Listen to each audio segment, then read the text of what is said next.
Bismillahirrahmanirrahim. Assalamualaikum warahmatullahi wabarakatuh. Innal hamdalillah nahmaduhu wa nasta'inuhu wa na'udzu billahi min syururi anfusina wa min sayyiati a'malina may yahdihillahu fala mudhillalah wa may yudhlil fala hadiyalah. Asyhadu an la ilaha illallah wa asyhadu anna Muhammadan abduhu wa rasuluh. Rabbi shrah li sadri wa yassir li amri wahlul 'uqdatam min lisani yafqahu qawli. Amma ba'd. Selamat datang Bapak-bapak, ibu-ibu, jamaah kajian keluarga Sakinah. Puji syukur kehadirat Allah Subhanahu wa taala yang telah memberikan kita begitu banyak nikmat sehat, nikmat sempat, nikmat iman dan Islam pastinya, sehingga kita dapat berjumpa kembali dalam kajian yang insya Allah dirahmati oleh Allah Subhanahu wa taala. Terlihat Bapak Ibu semuanya nampak sehat, bahagia nggih. Terbukti dengan hadirnya rawuhnya panjenengan semuanya, insya Allah sudah diberikan hidayah, diberikan rahmah oleh Allah Subhanahu wa taala, sehingga dimudahkan, diringankan langkah kakinya untuk menghadiri majelis di kajian keluarga Sakinah. Tak lupa sholawat dan salam marilah kita sanjungkan kepada uswah hasanah kita Nabi Muhammad sallallahu alaihi wasallam beserta keluarga, sahabat dan para pengikutnya. Semoga kita termasuk ke dalam pengikutnya yang senantiasa menghidup-hidupkan sunnahnya. Amin ya rabbal alamin. Baik, jamaah semua yang dirahmati Allah, tak terasa sudah 3 edisi ya untuk kajian keluarga Sakinah yang ribun. Kalau istilah sinetron mungkin ini season kedua dan dimulai dari episode awal lagi. Untuk season yang pertama di kajian keluarga Sakinah sebelumnya sudah mencapai episode yang mungkin tak terhitung. Maka dari itu di tahun ini kajian keluarga Sakinah yang lahir kembali, semoga Bapak Ibu semuanya semangatnya tetap istiqomah untuk bisa menghidup-hidupkan dan meramaikan kajian di setiap Ahad pagi ini. Baik, marilah kita awali dan buka terlebih dahulu kajian pada pagi hari ini dengan membaca basmalah bersama-sama. Bismillahirrahmanirrahim. Semoga dengan diniati basmalah apa yang kita kerjakan dan nantinya akan disampaikan oleh pemateri bisa menjadikan ilmu yang bermanfaat, dan majelis atau kehadiran panjenengan semuanya mengikuti majelis ini dicatat sebagai amal soleh kepada Allah Subhanahu wa taala.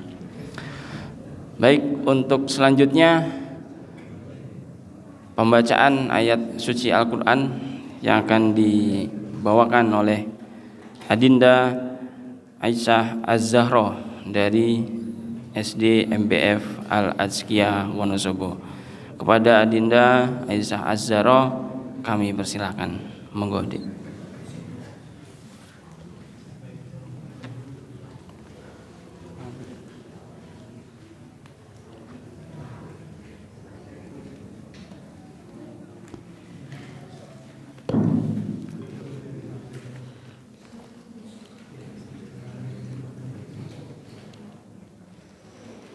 Assalamualaikum warahmatullahi wabarakatuh.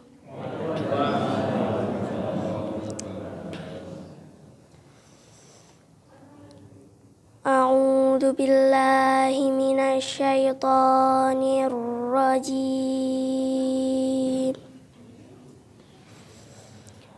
Bismillahirrahmanirrahim.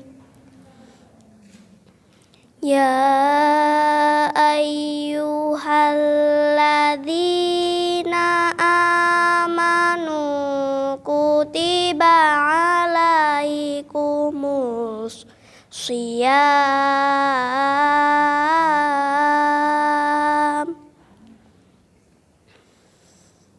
kutiba kutiba alaikumus siyamu kama kutiba alal ladzina min qablikum kama kutiba alal ladzina min qablikum la'allakum tattaqun.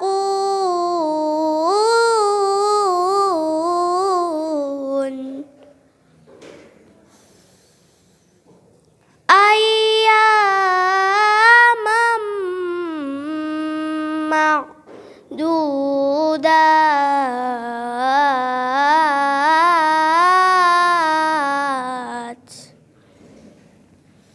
faman kana minkum maridhan aw ala safarin fa'iddatum min ayyamin ukhar wa 'alal ladzina yutiqunahu fidyatun ta'amu miskin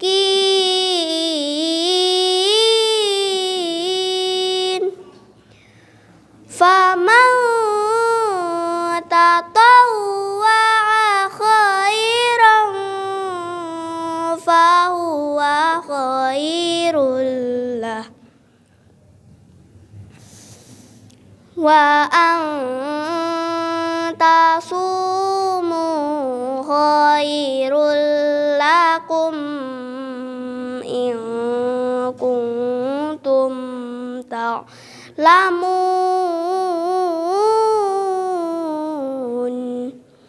Sadaqallahul azim. Wassalamu alaikum warahmatullahi wabarakatuh.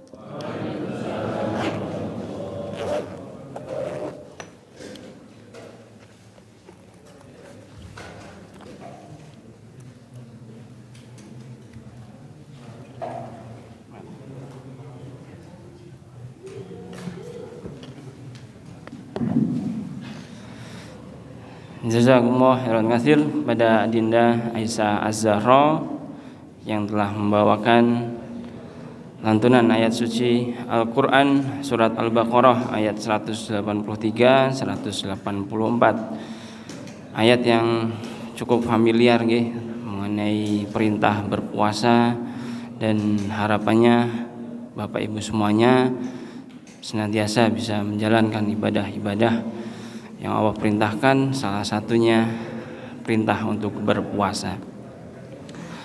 Sekilas info mengenai Mbak Adinda Aisyah Az-Zahra ini bersekolah di SD MBF Al-Azkiyah kelas 4. Rumahnya di Paguan Wonolelo, yang mana Adinda Aisyah Az-Zahra ini sudah hafal 2 juz, Masya Allah, juz 29 dan juz 30.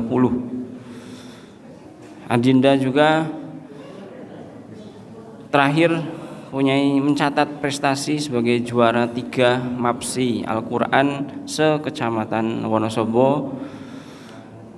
Semoga Adinda Aisyah Az-Zahra diparingi istiqomah untuk belajar, untuk menambah kapasitas keilmuannya, menambah hafalannya juga, tetap semangat untuk menambah hafalannya sampai dengan nantinya mungkin bisa hafal 30 juz nggih. Amin ya rabbal alamin. Baik, Bapak Ibu semuanya, sebelum kita lanjut ke acara inti, pengajian inti, beberapa hal yang perlu kami sampaikan, bahwa nanti ada konsultasi bisnis dan ruqyah setelah selesai sesi pengajian, yang untuk tempatnya nanti akan disiapkan terlebih dahulu oleh panitia yang tadinya akan direncanakan di sana, tapi karena mau dibongkar jadi nanti akan ada agendanya kemungkinan di masjid atau di aula belakang. Baik, langsung saja ke agenda selanjutnya, pengajian inti yang akan disampaikan oleh Al-Ustadz Ahmad Wibowo mengenai 4 perkara perusak rumah tangga. Apa saja yang akan perkara-perkara yang menjadi perusak rumah tangga akan dibahas tuntas detail oleh Al-Ustadz Ahmad Wibowo. Kepadanya dipersilahkan. Monggo Ustadz.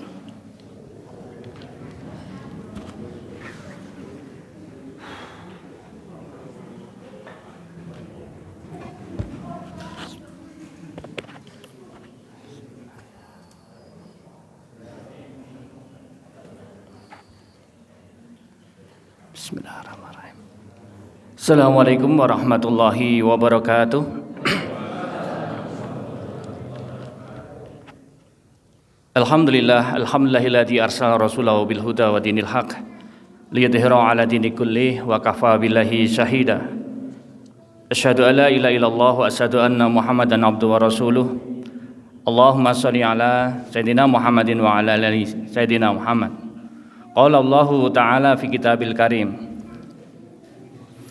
A'udzu billahi minas syaitonir rajim. واتبعوا ما تتلو الشياطين على ملك سليمان وما كفر سليمان ولكن الشياطين كفروا يعلمون الناس سحر وما أنزل على الملكين ببابل هاروت وماروت وما يعلمان من أحد حتى يقولا إنما نحن فتنة فلا تكفر فيتعلمون منهما ما يفرقون به بين المرء وزوجه وما هم بالضرين به من أحد إلا بإذن الله ويتعلمون ما يضرهم ولا ينفعهم ولقد علموا لمن اشتراه ما له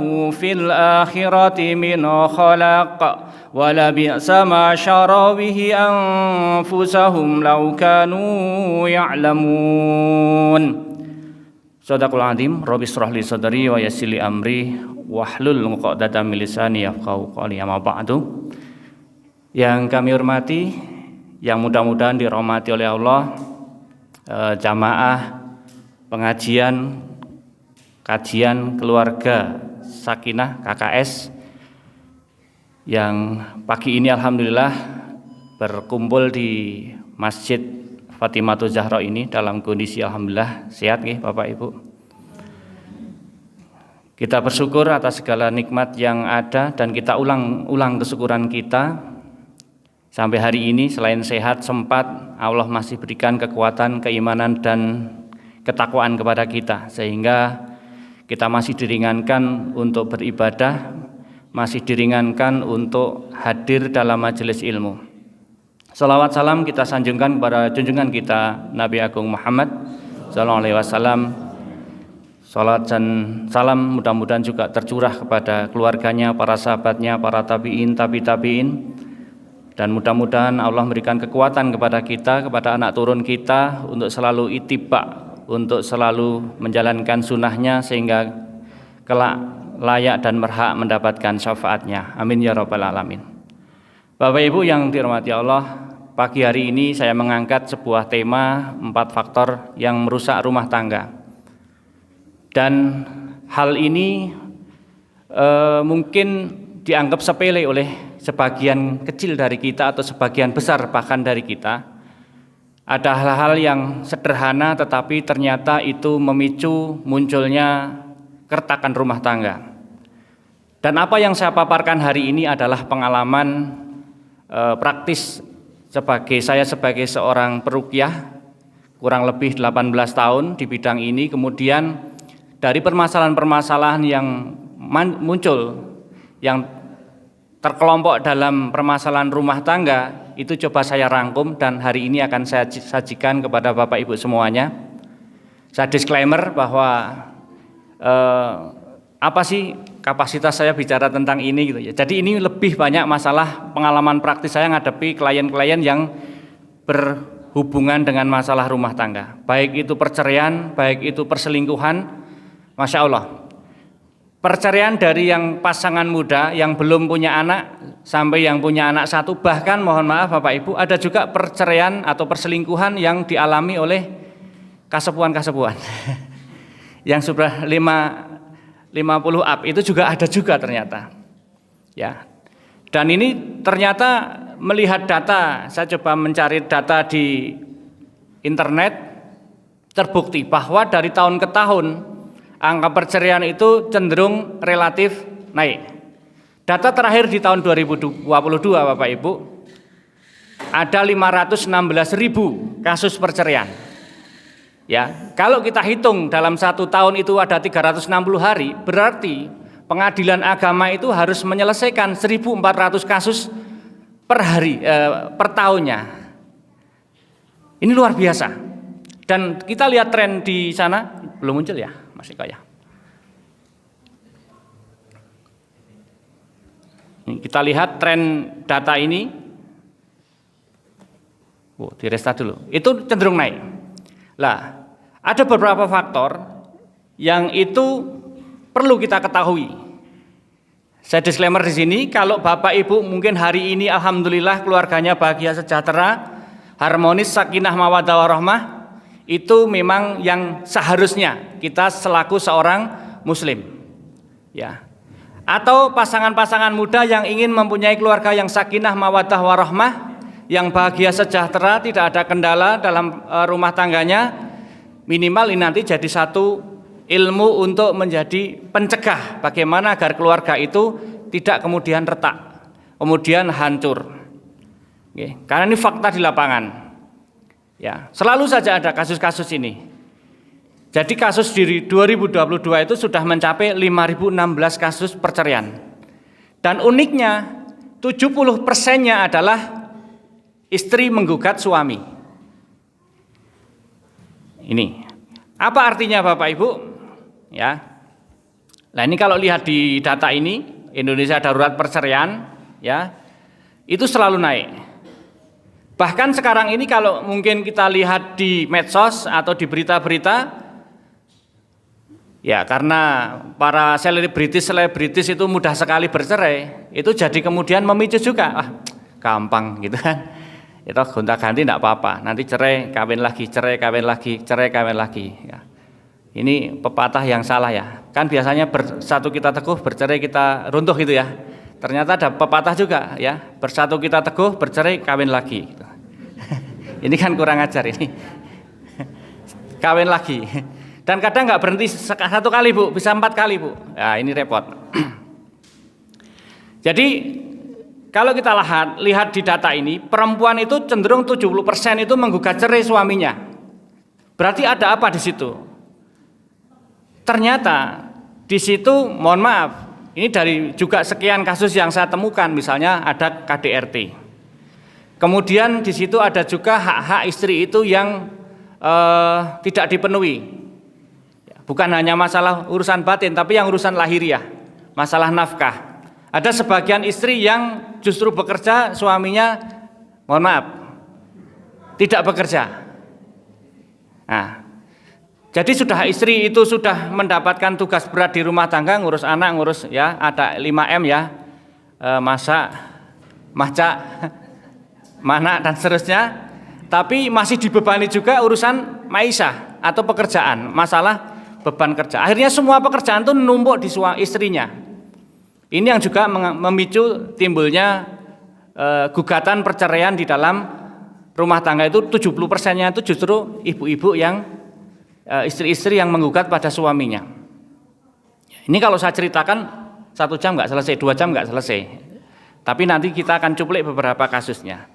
Jadi kalau versi Indonesia darurat perceraian nih Bapak Ibu, perceraian itu masalah tidak harmoni, 2 masalah ekonomi, 3 masalah cemburu, 4 masalah tidak bertanggung jawabnya suami, ya. Kemudian yang kelima ini intervensi pihak ketiga. Ini menurut versi data dari bidang Mahkamah Agung yang mengurusi masalah perceraian. Jadi kalau ada orang mau cerai datang tanya, kenapa kamu pengen cerai? Wah, luar rumah tangga saya tidak harmonis, Pak.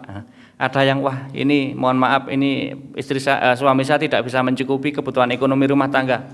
Bla bla bla bla. Itu ada 5. Tapi saya punya versi yang sedikit serupa tapi tidak sama. Bapak Ibu yang dirahmati Allah, sebelum saya lanjutkan, mohon izin saya dikasih waktu sampai jam berapa? 9. Oke. Ya. Selesai tidak? Selesai nanti harus saya selesaikan jam 9 ya. Ya, karena tadi sudah kepotong 11,5 jam untuk pembukaan dan mulainya telat 15 menit tadi. Ya. Oke, sepakat jam 9 atau jam 9:04? 9:04 ya, tadi kepotong 15 menit. Kita mulainya jam 8:15. Mudah-mudahan yang ke depan panitia bisa menyiapkan untuk on time jam 8. Tadi insya Allah jam 8 saya sudah pasang laptop di sini.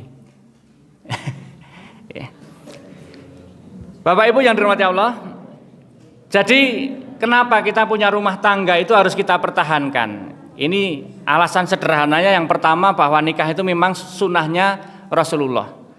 Ya, barang siapa membenci sunnahku bukanlah bagian dari kami. Artinya kita dilarang untuk menjomblo selamanya. Artinya kita harus berkeluarga. Kenapa harus berkeluarga? Karena berkeluarga itu separuh dari menyempurnakan iman, salah satunya. Yang kedua, agar kita punya keturunan yang bisa melanjutkan generasi berikutnya, melanjutkan dakwah, melanjutkan menjadi khalifatul fil ar atau memakmurkan bumi. Gitu kan? Maka disitulah kita terperlunya berketurunan. Ini salah satu alasan kenapa kita. Lah kalau berketurunan tidak nikah ya itu kan nggak boleh. Maka harus diikat dalam satu ikatan yang dikenal dengan istilah mistaqon ghalidho atau pernikahan atau ikatan yang agung. Dan mistaqon ghalidho itu menurut buku yang saya baca dari Ustadz Fadil Azim itu hanya ada 2 istilah di dalam Al-Quran yang menyebutkan mistaqon ghalidho itu. Satu adalah ketika Nabi Musa diangkat menjadi nabi, yang kedua adalah pernikahan. Artinya pernikahan itu sesungguhnya sebuah perjanjian agung yang harusnya memang diperjuangkan dan dipertahankan dari kita qabiltu nikahaha sampai nanti kita sampai terbujur kaku alias kita masuk liang lahat. Tapi hari ini Masya Allah itu juga ternyata tidak sebagian atau tidak semua keluarga kita, keluarga masyarakat kita, umat kita selamat sampai pada ujung terakhir perjalanan hidupnya. Istilahnya sampai kaki-kaki nini ya, sampai nanti salah satunya dipanggil Allah duluan dan seterusnya.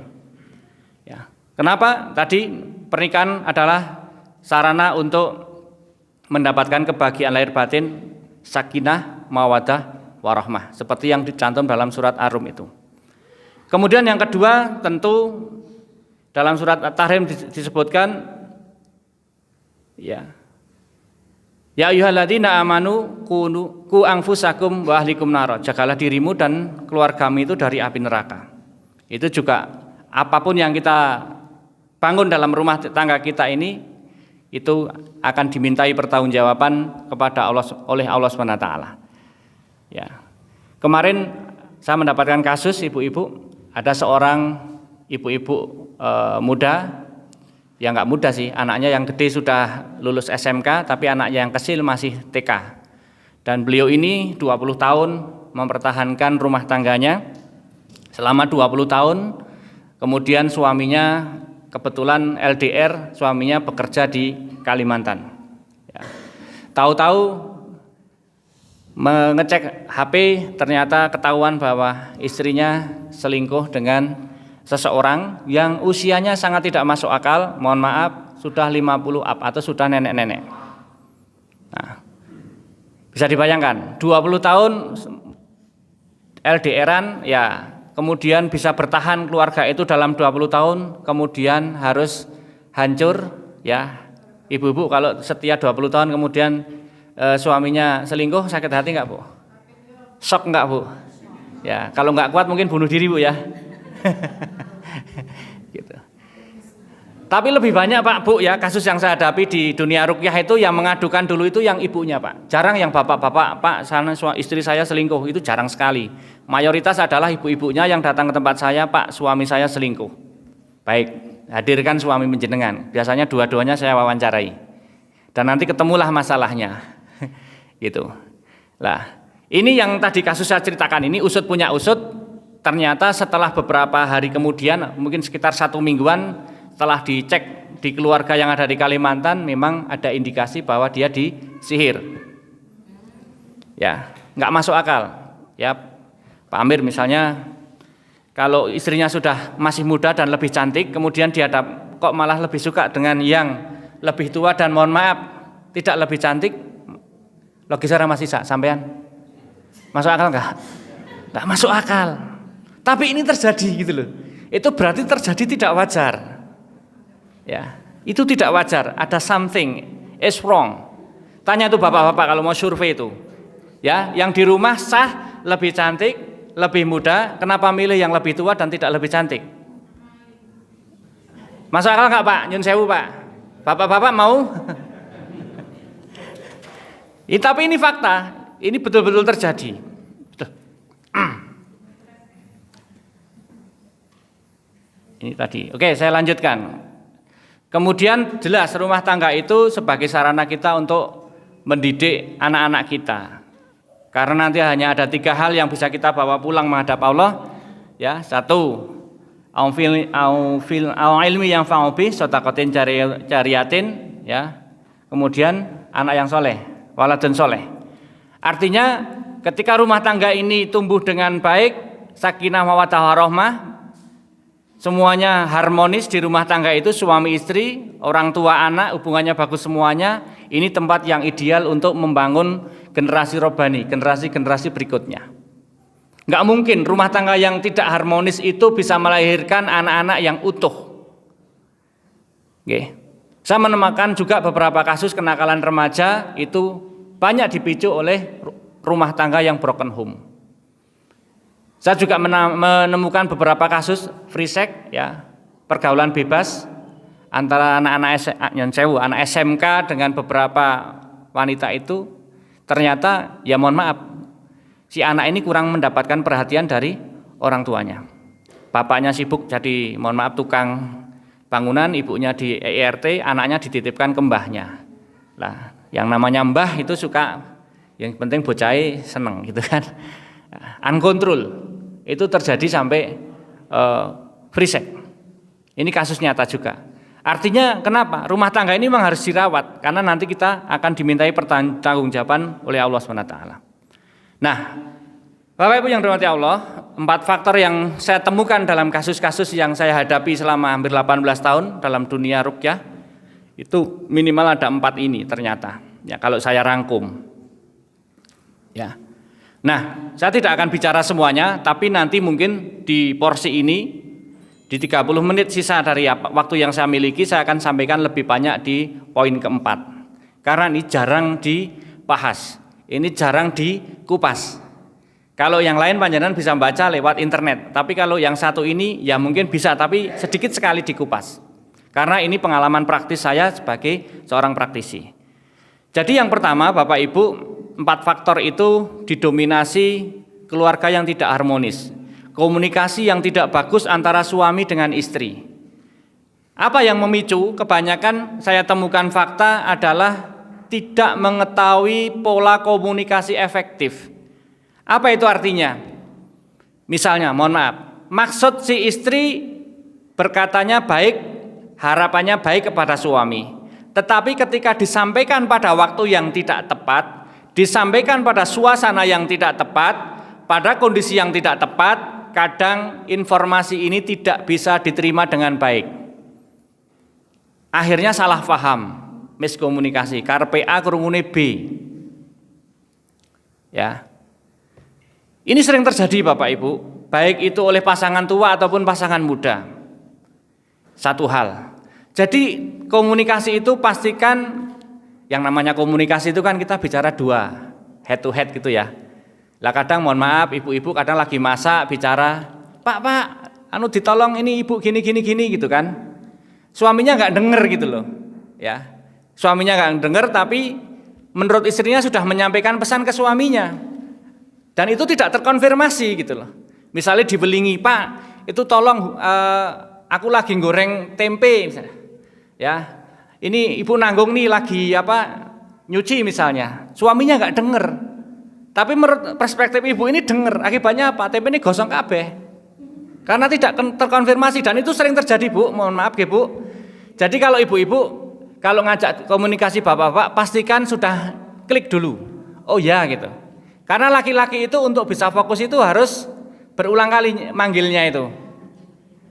Oke. Nah ini masalah psikologi komunikasi ini kadang tidak dipahami.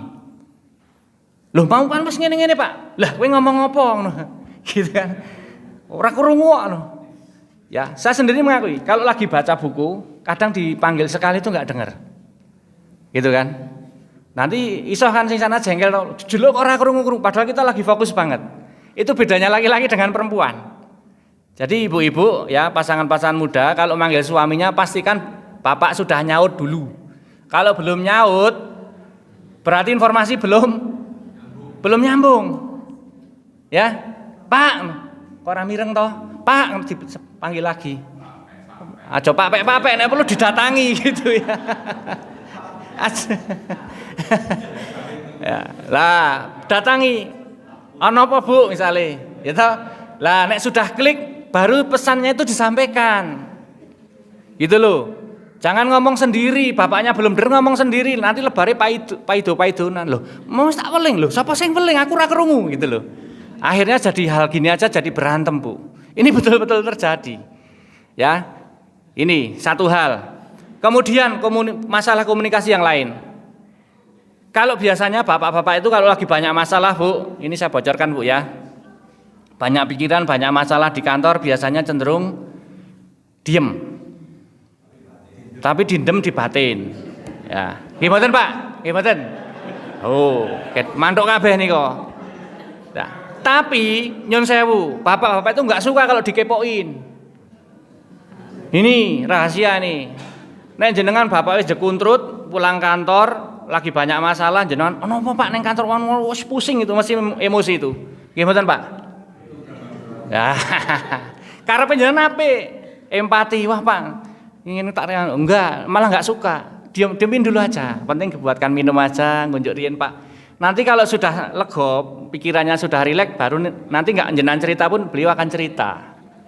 Dan ini kadang juga memicu masalah ini, masalah percekcokan, hanya masalah komunikasi. Kalau ibu-ibu Pak sebaliknya Pak, ibu-ibu kalau sedang galau, sedang ada masalah, sedang cemberut, jangan dijauhi, justru harus didekati, harus dipeluk, disayang. Leres Bu? Leres mboten Bu? Atau nggih, rahasianya Pak. Jadi kalau sudah cemberut ke kita, malah jangan dijauhi Pak, tambah parah nanti suasananya. Jadi malah perlu digombalin Pak. Nggih Bu? Tuh Pak, bener Pak ya. Nanti Pak ya praktek Pak. Nah, ini sepele, tapi betul ini saya ngadepi kasus ini. Jadi masalah miskomunikasi ini menjadi hal yang mendominasi percekcokan awal di dalam rumah tangga. Ada juga mohon maaf ya saya sampaikan misalnya suami istri, suaminya sibuk, istrinya sibuk sama-sama berkarir, kadang ketidakharmonisan atau komunikasi itu karena salah satu pihak itu terlalu sibuk dengan gadget. Minggu ini kemarin ada juga ke saya ya, suaminya bekerja di salah satu lembaga keuangan di Kecamatan Sapuran, istrinya ibu rumah tangga, masih satu anak sekitar 4 tahun. Keluhannya apa?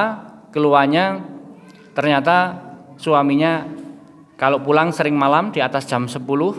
Kemudian waktu ruqyah sih cuma Pak saya pengen tenang, pengen tidak emosian, tidak pengen was-was gitu. Tapi setelah saya kembangkan permasalahan kasusnya, ternyata memang si suami ini punya will, ya, punya wanita idaman lain. Gejalanya apa? Jadi suami itu kalau pulang itu sudah malam, kadang alasannya masih membawa pekerjaan, masih lembur. Satu, yang kedua juga aktif main HP sendiri, cuek ke istri. Nah ini gejala Bu, hati-hati Bu ya. Ya, lah kemudian si istri ini kemudian melacak CCTV yang ada di kantor. Saya sampai dikirimi fotonya, Pak, ini jam suami saya pulang. Artinya dia pulang sebelum maghrib. Tapi kenapa dia setiap pulang ke rumah mesti jam 10 malam? Berarti ada yang diampiri gitu ya. Satu foto dikirim ke saya. Foto kedua, wanita willnya itu juga sedang dibelikan perhiasan di sebuah toko emas itu. Dia bisa nembus HP suaminya itu, dicek kemudian difoto untuk bukti. Ya, ini pasangan masih muda Bu, masih anaknya masih 4 tahun. Berarti kan pasangan baru ya. Nah, ini, waduh, tobat. Ya. Jadi masalah ini pemicunya kadang juga bukan masalah suaminya Bu.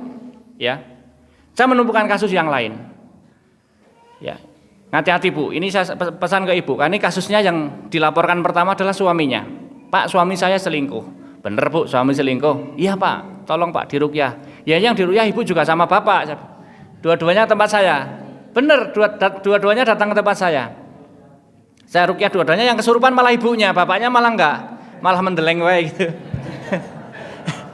Lah, saya penasaran, saya kemudian yang saya deketi adalah suaminya. Pak, mohon maaf. Estu napa panjenengan nyun sewu kadah will di luar, betul?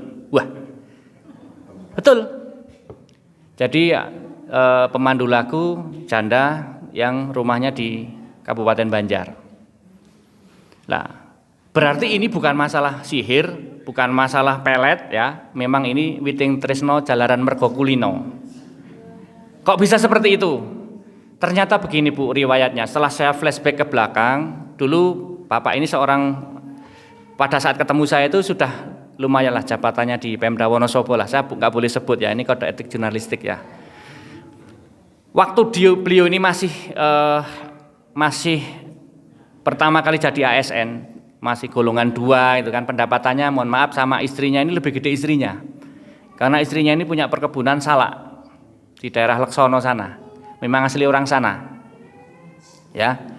Nah itu sering kalau ketemu rombongan teman-temannya itulah bapak anu lah hasilnya sepiro ijek oke panenan salakku, nek salak saiki ya ora iso dibanggakan, salak sekarang Rp500 gitu kan. Banyak yang mau dibongkar. Nek dulu itu jaya-jayane salak itu gitu. Itu sering suami ini dilecehkan di hadapan orang lain. Itu pertama Bu, ini untuk ibu-ibu ya. Jadi jangan pernah merendahkan harkat martabat suami kalau suami tidak ingin selingkuh. Ya Pak. Terus Pak nggih? Tuh lho, itu dukungan dari Bapak-bapak itu. Yang kedua, nyun sewu. Ibu-ibu ini suka sekali ngomel. Terlalu over talking. Terlalu banyak ngomong di rumah. Akibatnya suaminya sumpek kalau di rumah.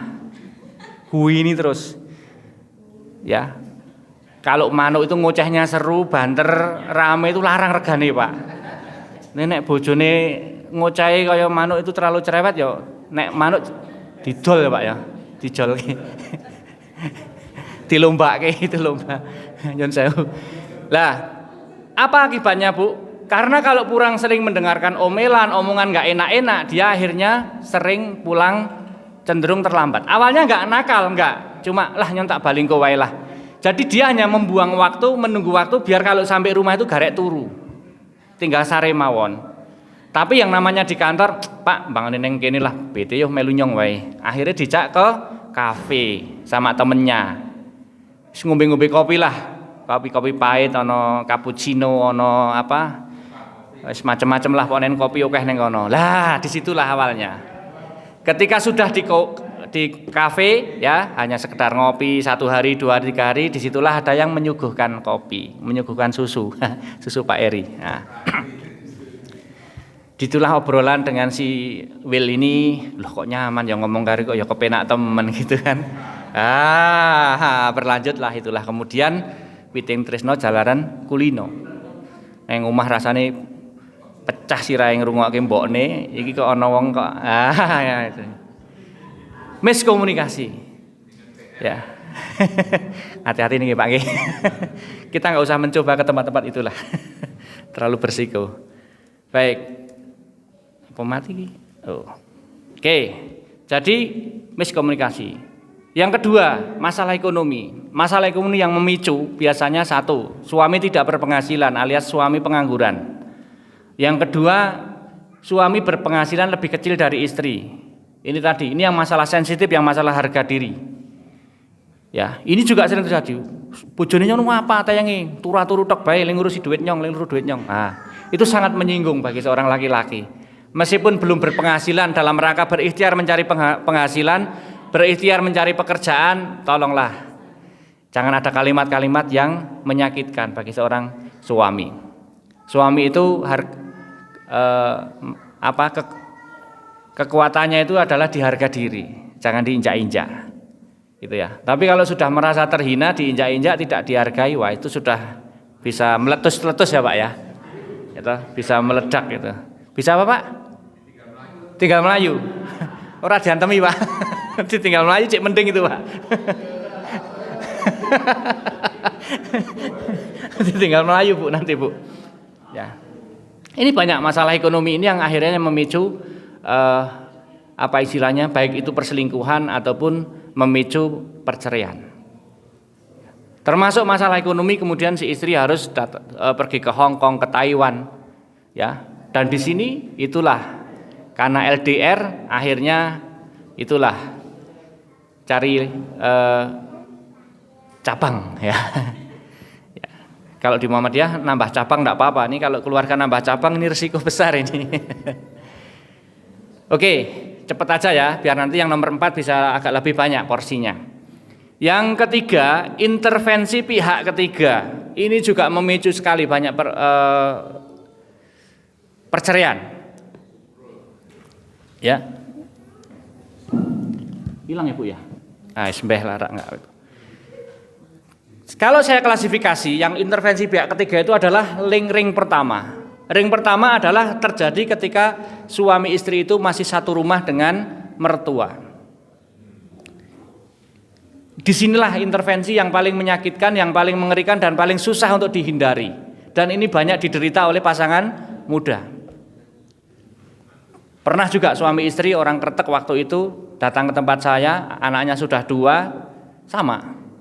Si suami itu mohon maaf terlalu ya saking bektine sama ibunya itu akhirnya apa ya yang dikorbankan itu adalah istri dan anak-anaknya. Gitu. Jadi kabeh diatur bukan oleh suami tapi oleh ibu mertuanya gitu. Kira-kira gimana Bu nek jenengan jadi mertua ya, kemudian jenengan tinggal serumah dengan mertua atau ibunya, bapaknya, suami, tapi selalu diintervensi tiap hari. Stres enggak Bu jenengan Bu? Stres berat ya Bu ya. Baik dengan masalah kegiatan harian atau dalam masalah mendidik anak. Anake rada nakal sithik diomongi nek jenenge wong tua kan kita ya rada keras gitu Pak ya. Tapi nek sing simbah, anakmu ki aja galak-galak nek karo anak dan seterusnya misalnya gitu kan. Akhirnya ini enggak genah-genah. Gitu kan. Ini akhirnya menimbulkan konflik-konflik kecil. Kemudian misalnya suaminya dapat rezeki berlebih kemudian dapat membawa sesuatu makanan gitu kan. Iki kok nek dibagi kabeh kok ya ora rata ya kepiye, dipangan dhewe kok ya tegel temen, serba susah. Artinya hati itu sering kadang enggak los gitu ya. Agak gimana gitu ya. Lah ini juga akhirnya kadang juga memicu timbulnya permasalahan. Ada juga kasus mohon maaf si ibu ini suka sekali dengan hutang piutang ke tetangga dan yang harus beresi adalah anak laki-lakinya. Bayangin Mas ya, satu rumah ibu ini senengane blonjo, senengane utang kono, njuk ora iso nyaur. Yang harus nyaur misalnya anak lanang ini. Saya misalnya harus nyaur. Lah istrinya ini akhirnya kan cemburu loh. Lah sing tak urusi mbokmu wae, yo aku piye duitku. Betul enggak? Ini betul-betul ada Bapak Ibu. Ini menimbulkan permasalahan rumah tangga jadi tidak harmonis, istri tidak bahagia, suaminya juga tertekan, lagi ibuku gitu. Nah, hal ini yang kemudian harus diselesaikan dengan baik-baik. Ring pertama adalah intervensi dari mertua atau orang tua kepada keluarga. Yang kedua bisa juga di situ masih campur sama ipar, ini juga sensitif juga, riskan juga. Ya, maka dalam rumah tangga itu sebaiknya memang begitu nikah kasarannya ngekos kamar berdua itu lebih baik menurut saya dibandingkan berjubel dengan ipar, dengan mertua, dengan menantu. Wah itu tetap nanti banyak masalah. Itu yang juga memicu pertikaian dalam rumah tangga dan kehancuran rumah tangga. Coba Bu, nanti nyun sewu yang sudah punya putra meh mantu atau mau mantu ditanting, kowe bar nikahi kira-kira piye? Itu kan. Nek luar ya toh Pak, kalau kita punya anak perempuan ditanya Pak, ini nanti setelah nikah kamu mau tetap sama bapak mbokmu atau mau mandiri atau bagaimana? Kita mau dengar dulu ini. Kalau oke saya ACC, saya tanda tangani, kamu boleh nikahi anak saya, kalau enggak mohon maaf. Gitu. Atau boleh masih sama orang tua tapi berapa lama? Harus ada kontrak yang jelas Pak. 6 bulan, oke 6 bulan. Tapi nek kesuwen aja, engko padu karo aku kowe, gitu kan. Harus mandiri kan gitu. Ya. Gitu. Ini penting Bapak Ibu, ya. Nanti perlu untuk bekal yang muda-muda ini. Kemudian ring yang kedua tadi pil dan wil. Pria idaman lain atau wanita idaman lain. Kalau pil, saya temukan fakta, kebanyakan adalah tadi yang ibu-ibu yang di rumah bermasalah, kemudian misalnya sebagian curhat di medsos gitu kan. Kemudian di alumni, di grup WA dan sebagainya, kemudian disitulah nanti muncul mulai japri-japri curhat-curhatan. Biasanya konsultasi biasa. Nah, ketika sudah muncul kenyamanan, akhirnya nanti bisa mancing-mancing di situ. Setan masuk. Ini banyak Bu, yang kasus lewat messenger Facebook, zaman dulu pakai BBM, yang sekarang pakai WA dan seterusnya. Nih, jadi berhati-hati.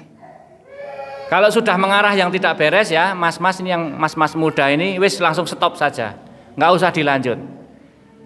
Karena mesti itu nanti. Nek perlu diblokir, nek wis mulai saru. Saya juga gitu, saya ini kan kadang untuk konsultasi, saya sudah mulai lihat juga kalau gejalanya sudah nggak sehat ya sudah. Kadang harus saya oper ke istri saya, wis sampean karo bojoku, gitu. Bahaya nanti kalau saya nggak kuat malah saya yang terlena nanti.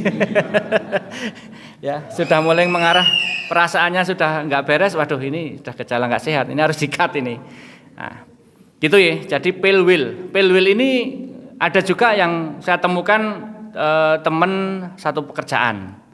Gitu. Ada juga yang lewat medsos tadi. Ya, beberapa mereka bahkan yang lewat medsos, kemudian ketemu fisik, kemudian akhirnya mohon maaf sampai berzina juga. Itu. Dan mereka sudah punya pasangan masing-masing. Ngeri kan ini kan, perzinaan kan. Ya, karena tadi di rumah tidak terpuaskan, dia mencari kepuasan di luar. Ini kalau udah kayak gini wis jamin rumah tangganya pasti hancur. Baik, saya punya 10 menit terakhir untuk mencampingkan yang nomor 4. Ini mohon maaf agak berlari-lari nggih Bapak Ibu. Nah, tema keempat ini nanti kalau tidak selesai mungkin saya akan angkat dalam satu tema khusus karena ini jarang dikupas dan dibahas. Gangguan jin dan sihir. Ya, ini tadi satu ayat yang saya baca surat Al-Baqarah ayat 102.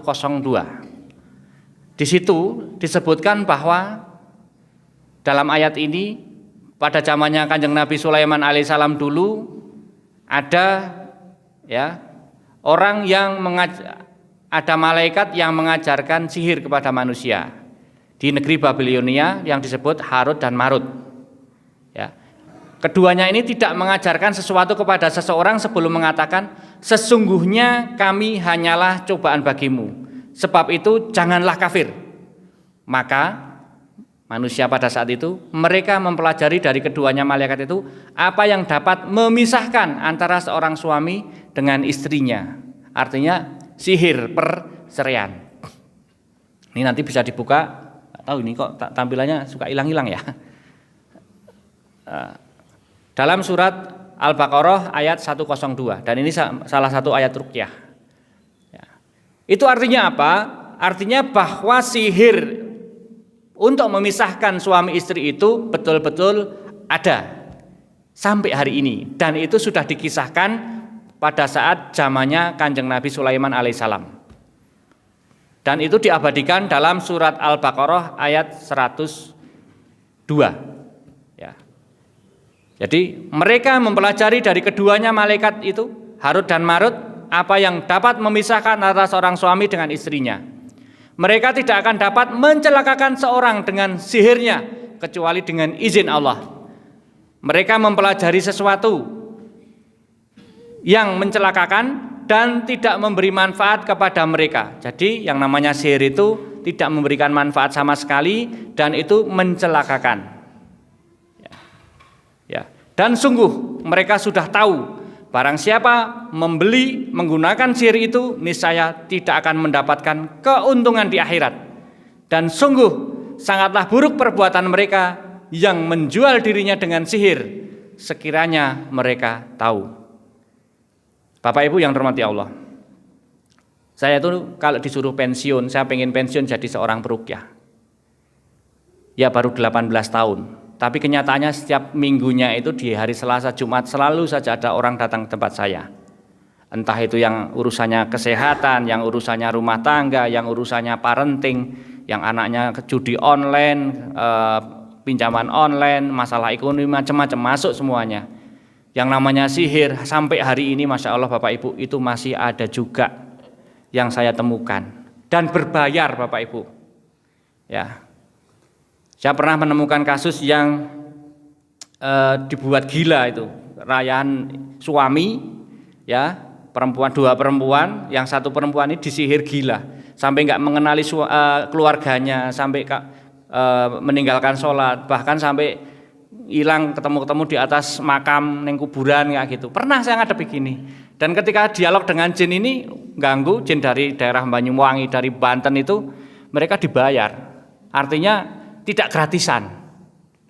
Ada hal-hal tertentu yang harus dipenuhi, misalnya harus disembelihkan ayam putih, ayam hitam, macam-macam jenis kemaksiatan yang lain. Nanti saya urai di kesempatan lain saja yang itu, ya. Nanti tidak ketawa-tawa.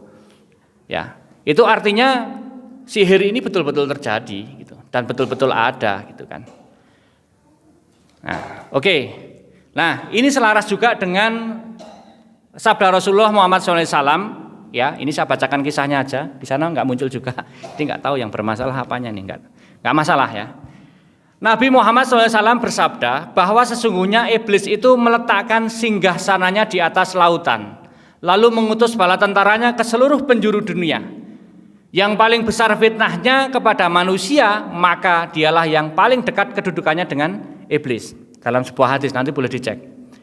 Disebutkan bahwa ada setan yang datang menemui iblis untuk menyampaikan laporan tentang apa yang baru saja dia lakukan kepada manusia.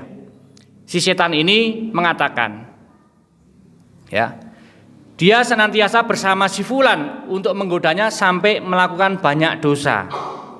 Jadi si fulan ini digoda terus, nemplek terus, digoda terus sehingga banyak bermaksiat, banyak berbuat dosa. Lalu iblis pun berkata, demi Allah, engkau belum melakukan apa-apa. Kemudian datang lagi setan yang lain, ya, tentara iblis yang menyampaikan laporan. Lapor komandan, bos lapor. Saya tidak meninggalkan pasangan suami istri kecuali telah aku pisahkan mereka berdua. Ini laporan setan yang kedua tadi. Kemudian si iblis itu pun mengungkapkan, engkau adalah sebaik-baik tentaraku. Itu artinya Bapak Ibu, kalau yang tadi dibuat maksiat macam-macam itu masih dianggap sepele gitu. Tapi yang dianggap oleh iblis itu adalah yang paling bagus, tentara yang paling hebat itu adalah yang bisa menceraikan suami istri. Coba kita review sebentar. Kalau suami istri ini bercerai, kita bisa membayangkan dampaknya. Dampak kepada suami, dampak kepada si istri, dampak kepada anaknya, itu kan?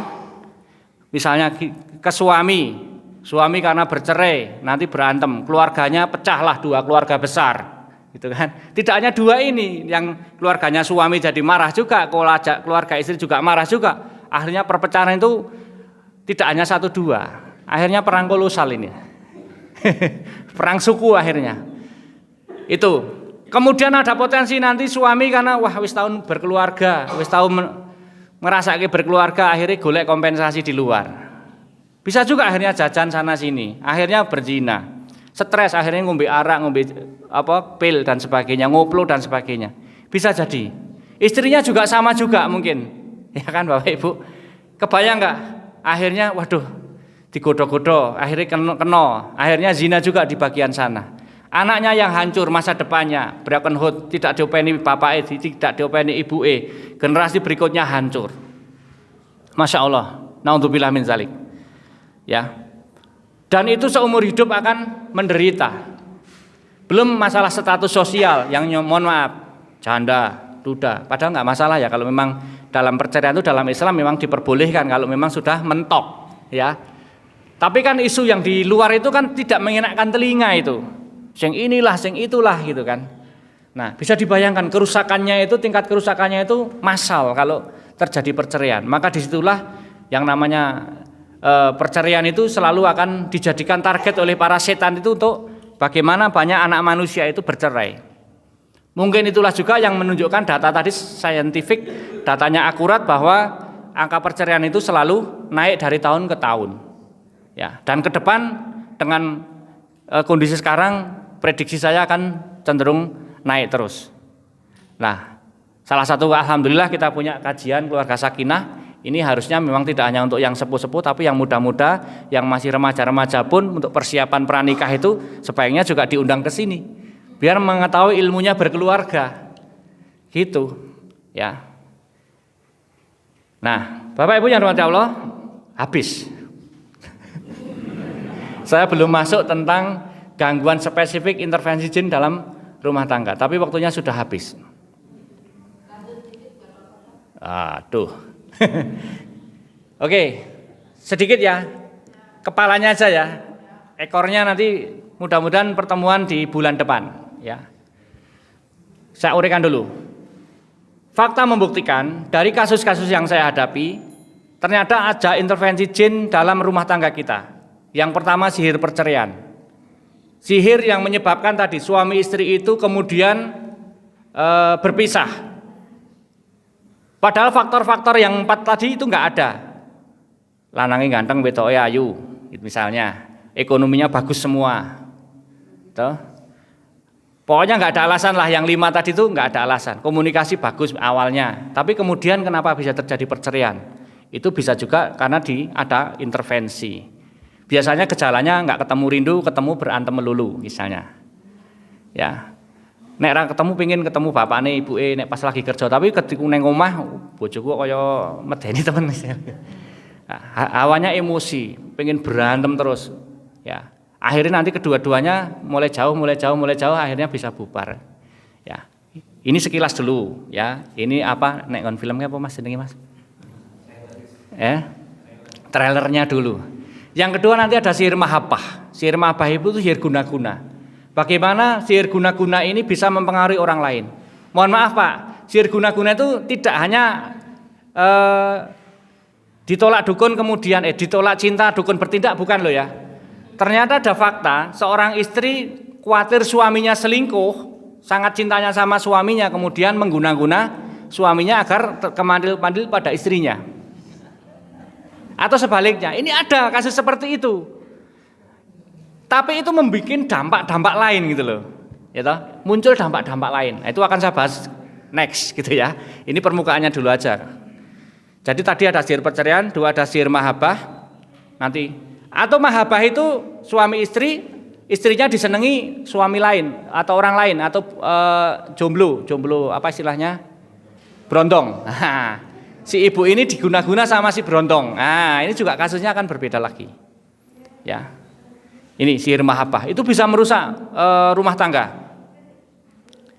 Kemudian nanti yang ketiga untuk ibu-ibu spesialis ada sihir perdarahan, Bu. Perdarahan itu men yang tidak normal. Misalnya ibu-ibu rata-rata datang bulan 5 hari sampai 7 hari itu bisa sampai 25 hari atau perdarahan itu tidak ada selesainya. Saya pernah dapat kasus ini Bapak Ibu, tapi nggak terlalu banyak, tidak lebih dari 5 kasus. Tapi sangat mengganggu. Udah ke dokter ahli kandungan, sudah semacam-macam, cek USG, macam-macam sudah. Ternyata di rahimnya itu ada jin yang tinggal di situ. Jangan boleh percaya atau enggak, tapi saya pernah ngadepi kasusnya. Dan alhamdulillah sembuh hari ini. Sudah sembuh ini suami istri ini. Ya, sihir perdarahan. Kalau seorang istri keluar darah terus nggak bakalan bisa melayani suaminya. Susah. Ada juga sihir ikatan. Ini juga dialami ibu-ibu. Mohon maaf. Sihir ikatan itu ibu kakinya seperti terkunci, kaku. Ya. Kaku, kakinya itu tidak bisa megar tapi gini terus. Nah, ini juga repot. Ya. Ini belum akan saya bahas hari ini karena waktu saya habis, mohon maaf. Kemudian ada juga yang non sihir, gangguan jin yang mengganggu rumah tangga tapi non sihir. Yang tadi itu sihir ya. Yang non sihir itu ada minimal 2, yang namanya gangguan jin pesolek. Apa itu jin pesolek? Jin pesolek itu karena ibu-ibu misalnya, mohon maaf, masuk ke kamar mandi tidak berdoa, lupa untuk bika minal khubsi wal khaba'is. Kemudian di situ ada jin yang melihat aurat ibu, kemudian jatuh cinta, kemudian masuk mengganggu ke tubuh. Ada Pak? Oh ada, saya dapat kasusnya. Ya. Jadi disenangi jin. Dulu kalau yang anak SMP di Kretek itu, anak SMP kelas 2 atau kelas 3 waktu itu, kalau jam istirahat suka dandan di cermin kamar mandi WC. Ternyata dicintai jin, akhirnya jinnya masuk. Lah nanti ciri-cirinya seperti apa, gejalanya seperti apa, nanti saya uraikan insya Allah di kesempatan yang akan datang, karena waktu kita habis. Terakhir, gangguan jin kodam, jin pembantu. Loh kok jin bisa bantu, piye carane? Oh dia kita undang, cara undangnya bagaimana? Nah, dan seterusnya dan seterusnya. Nanti gejalanya seperti apa? Insya Allah akan saya jelaskan di kesempatan yang akan datang. Bila ada sumur boleh kita menumpang mandi, bila umur saya panjang insya Allah kita ketemu lagi. Oke, salah. Cukup campur santan kalau pat nyun pangapunten. Subhanakallahumma bihamdika asyhadu an la ilaha illa anta astaghfiruka wa atubu ilaik. Mungkin itu Bapak Ibu, mohon maaf kalau ada yang kurang berkenan. Apa yang saya sampaikan ini adalah pengalaman saya sebagai seorang praktisi. Mungkin nanti kalau ada perselisihan dengan data-data ilmiah ataupun kajian-kajian dari yang lainnya, mungkin boleh dikonfirmasi dengan saya. Tapi ini insya Allah apa yang saya temukan dalam kurun 18 tahun itu saya petakan, saya coba kelompok-kelompokkan, itulah muncul rangkuman seperti ini. Ada 4 nanti yang bisa kita bisa kupas, masalah sakit, ya, sakit, masalah rumah tangga, parenting, masalah ekonomi. Ternyata bisnis pun juga bisa diganggu oleh ekonomi, itu bisa diganggu juga oleh kalangan jin. Caranya gimana itu nanti ada turunannya lagi. Itu harus dikupas dalam satu sesi pertemuan. Tidak cukup kalau hanya 30 menit. Demikian, astagfirullahaladzim, saya akhiri. Assalamualaikum warahmatullahi wabarakatuh. Meloncok 5 menit, mohon maaf.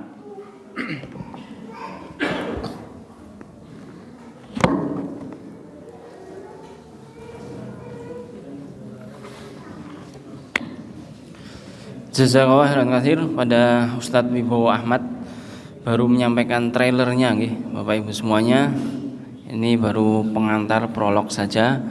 Kalau Bapak Ibu semuanya masih penasaran hal-hal yang tadi, menarik sekali. Penyebab sihir yang mengganggu, penyebab jin yang mengganggu rumah tangga sampai dengan ekonomi, nanti akan bisa dilanjutkan di part-part selanjutnya di kajian yang bersama Ustadz Wibowo.